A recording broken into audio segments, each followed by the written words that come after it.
What's up everyone, and welcome to this week's video. I'm Kelsey, your certified lifestyle and transformation coach here at Luna Wolf Healing. Make sure to like, subscribe. I upload videos every single week for all of the mindset, self-love, and transformation tips.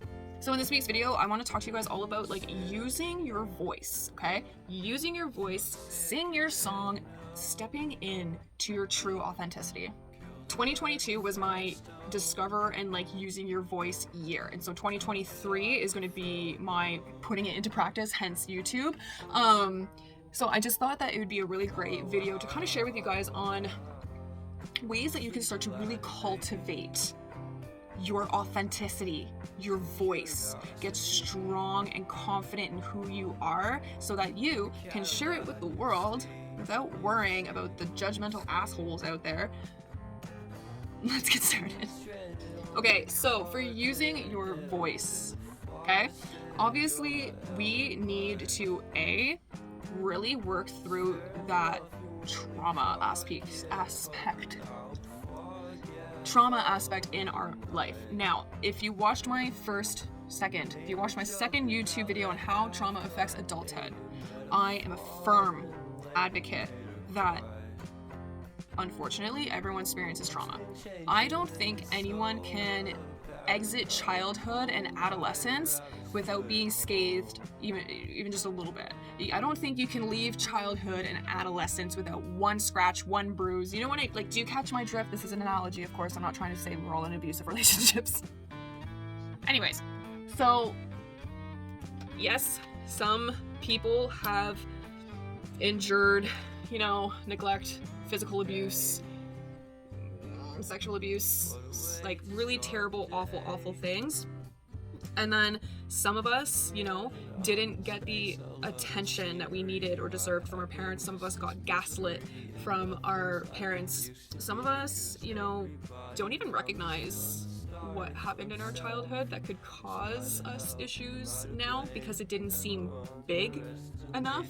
Definitely working through, I think pretty much, honestly, one of the first missions that we as adults need to do, period, because I think even if you didn't go through much in your childhood, doing this is going to help you anyways. And let's reflect on your childhood, but be radically honest with yourself about the things that occurred in your childhood, okay? So when you're going through this process of reflecting on your past, because I should probably not say childhood so much, past. Look at your past, okay? Look at your past, period. And take a reflection. What events happened? How did you feel? What are the thoughts that occurred? What were the behaviors? What did you see? What did you experience? Get really almost in the sense of putting yourself back into that situation, because here's the thing, it's going to be really great for you to do that. Remind yourself before you put yourself back into that situation that you are safe now, and that you are not going to get re-traumatized because of this. And you're not. You might feel things, but those are emotions, okay? You can feel emotions. I know sometimes it's scary and it's hard, but if those emotions are coming up for you, then that means those emotions have been suppressed into you. So it's in you anyways. The only way you're going to release it is through experiencing it, accepting it, and letting it go. Okay?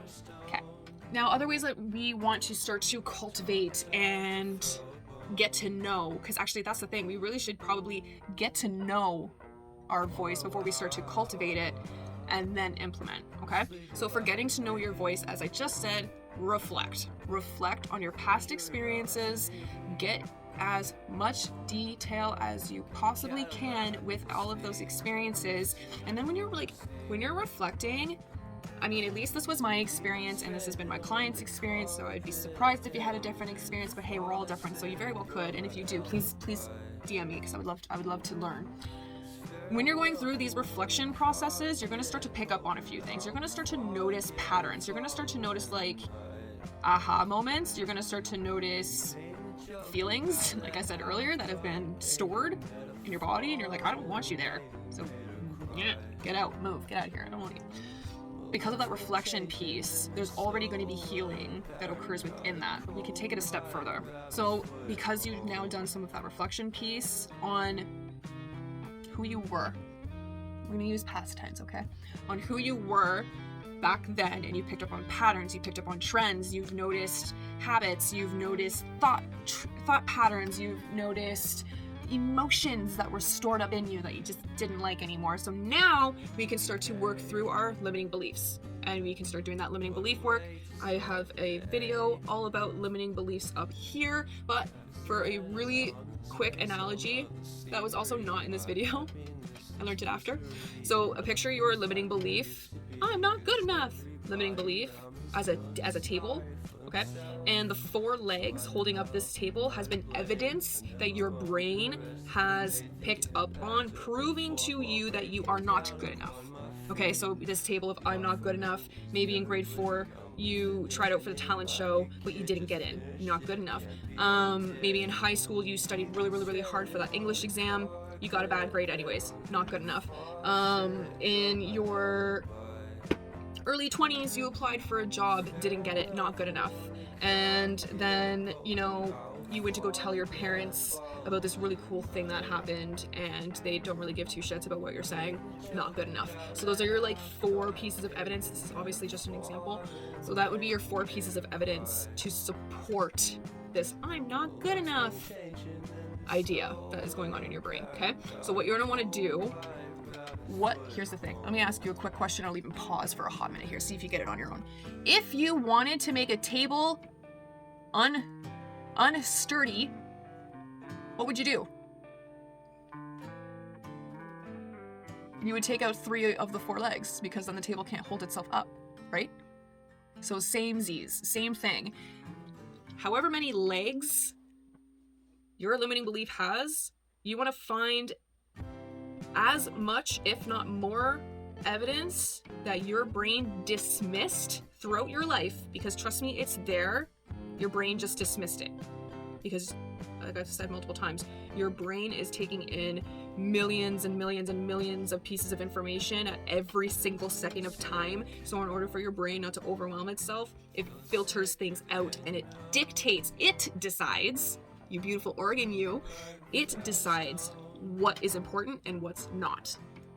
Unfortunately, because sometimes things like, not sometimes, all the time shit like this happens, where something you don't actually want to believe, you end up believing. So yeah, you're gonna want to knock down that table, right? So if you found 4 pieces of evidence that showed you are not good enough, then you're gonna want to find a minimum of 3 that shows you that you are good enough. You're gonna want to keep building that table, okay? So other ways that we can continue to get to know our voice is by challenging yourself. Try things out. Maybe go on an Instagram live. I don't know what it will look like for you, but this is what it looks like for me, okay? So I'll give you guys a little bit of what I needed to do to find my voice, okay? And then you can maybe see ways that you can do it too. I definitely needed to learn more about my intuition. That's honestly, yes, super important. You need to understand your intuition. You need to understand what your intuition sounds and feels like, as I expressed in my last video, versus your ego. Okay? So that in May, June, July of 2022, that 3-month span was really me. Okay, I'm going to meditate. I'm going to journal. I'm going to experiment with some things and see what I like and don't like. I'm going to go on Instagram lives and have a space where I am not only publicly but live sharing my voice and my ideas and my experiences. So that was terrifying. Another way that I got to cultivate more of my voice is through hosting workshops and masterclasses, right? So I'm practicing being up in front of people. I really, really, really got myself used to telling people my thoughts and my feelings in the moment versus having this mentality, and I had this for a really long time. I'm still working through it, actually, to be honest with you guys. I have this if I share my opinion, then it can bring about conflict. And I think a lot of us have this problem, especially if we grew up in around any like people pleasers, victim, that jazz, you know what I mean? So like there's this, I don't want to share my opinions or my needs because I think it's going to make this person upset, and I don't want to get into a conflict and an argument. I don't want to. So I had to get over that fear, because of course if I'm not sharing my needs, opinions, or desires, then like I'm not the main character of my own fucking story, that's for sure. Other people are. So I had to get used to that. I had to get used to, and I'm still getting used to, especially when the harder stuff come about, how to express myself and my emotions and my thoughts and my needs so that the people around me can give me the support and love that I need at that time. Spending time alone. Yeah, like spend time alone. And like productive. Spend productive time alone. I don't think you will get the same outcome if you sat at the TV all day and played video games versus if you were like by yourself all day, but you listened to some music, you danced, you read, you went outside. Do you see what I mean? So like productive time alone, so you can like experience things and have thoughts, have emotions, and recognize how you're feeling by yourself, so you don't have someone else's energy, thoughts, or words subconsciously influencing you, because that does happen. We are humans. We are A, social creatures, B, we depend on each other for survival, and C, will often mirror one another so that we have that sense of cohesiveness, connection, support, community, right? So this is why I'm saying spending time alone, so that you have an opportunity to get to know your thoughts, feelings, and behaviors without the external influences of others. Okay, now I think that's good enough for a start anyways on how you can get to know more of your own authentic voice, getting to know it. So now it's cultivating, right? So like we want to practice, and now we're going to practice using our voice. So once you've found it, and once you've noticed like, okay, these are my needs, these are my opinions, these are my desires, this is what makes me uncomfortable, these are my boundaries, etc. Now it's cultivating it. So again, share. How do you cultivate using your authenticity? Be authentic. Use it. Use that authentic muscle. Practice with how you dress, how you appear, how you eat, how you speak, the things that you do, right? Practice your authenticity. If you need to for a while, just like practice it alone for whatever reason. If that makes you feel better, then do it. Do it with the people that you feel closest to before you maybe present it to the whole entire world. Whatever you need to do to get that done, but it's using it. You have to use it. That's how you cultivate it, is you use it. And sometimes you're gonna make a mistake. That's gonna happen. Sometimes feelings will run rampant, and that's what's gonna happen, because the thing is that the inauthentic voice and being that you're used to is actually just your ego. It's your ego.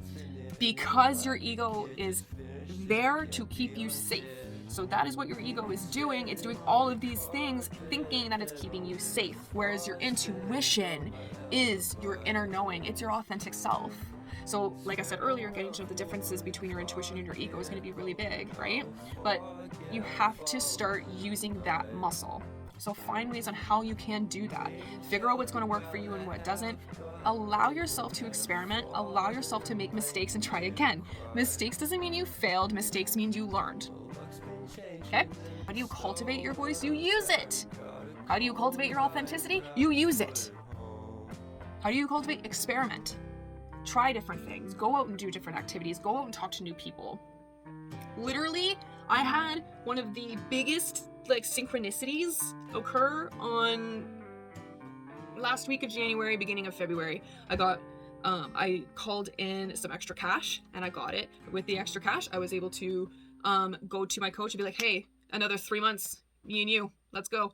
From there, I was able to also get Reiki. When I went to go to see this Reiki person, so this is kind of more or less what I'm talking about. When I went to go see this Reiki person, because I've already been practicing using my voice, I didn't just go there with you're gonna do Reiki on me and that's it. No, I had questions.